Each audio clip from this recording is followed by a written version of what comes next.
Okay sir. ఏం పేరమ్మా గట్టి చెప్పు. ఇష్టమ్మా. ఇప్పుడు ఏం అమ్ముతావు? శనక్కాయలు, పప్పుండ్లు. తల్లి ఎన్ని సంవత్సరం అమ్ముతున్నావు? 1972 నుంచి ఇక్కడ అమ్ముతున్నావా? ఇక్కడనా?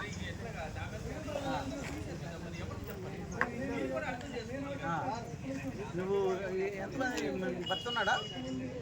పిల్లలు? 1972 నుంచి ఇక్కడ అమ్ముతున్నావా? ఎంత లాభం వస్తుంది తల్లి?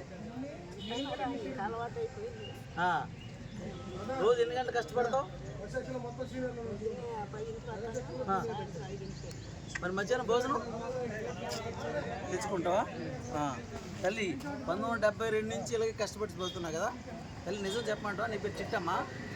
నీలాగా ఏంటి నీ శ్రమ మీద కష్టపడే వాళ్ళు ఉంటాయి ఏంటి? నీలాంటి వాళ్ళ వల్ల ఈ దేశం ఉంది. నువ్వు ఎవరి శ్రమ తినలేదు, నీ శ్రమ మీద నువ్వు బతుకుతున్నావు. అర్థమైంది కదా? చెప్పేది నేను. ఈ దేశంలో 100 కోట్లు కుంభకోణాలు పెట్టే వాళ్ళకంటే నువ్వు చాలా బెటరు. నీ కాళ్ళ మీద నీ శ్రమ మీద బతుకుతున్నావు. అర్థమైందా? ఏంటి శ్రమని ఆధారంగా చేసుకుని బతుకుతున్నావు. 1972 నుంచి ఇదే పైన. Very good.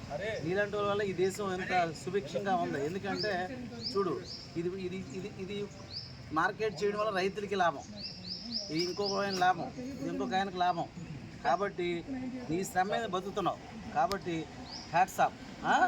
Very good, very good, very good. కలిపి నీకంటే 100 కోట్ల కుంభకోణాలు పెట్టే వాళ్ళకంటే 100 రెట్లు మెరుగు. నీ శ్రమ మీద నువ్వు బతుకుతున్నావు. అర్థమైంది కదా? నేనైతే నిన్ను నీ యొక్క శ్రమని ఏంటి ఎవరి శ్రమ మీద వాళ్ళు బ్రతకాలి, ఒకటి శ్రమ ఒకటి తినకూడదు అనే సిద్ధాంతం బతుకుతున్నావు. అంతేనా? ఇంకెవరి కష్టమని తిన్నావా? నీ కష్టమే నువ్వు బతుకుతున్నావు. అంతేనా? శ్రమను గుర్తించాలి. దేశంలో నీలా దేశంలో ఉన్న అందరూ ఆలోచిస్తే ఈ దేశం ఎప్పుడే ఎక్కడ బాగుపడింది. అవునా కదా?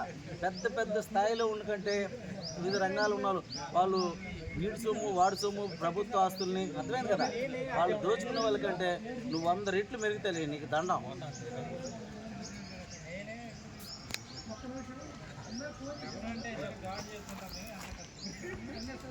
Okay sir.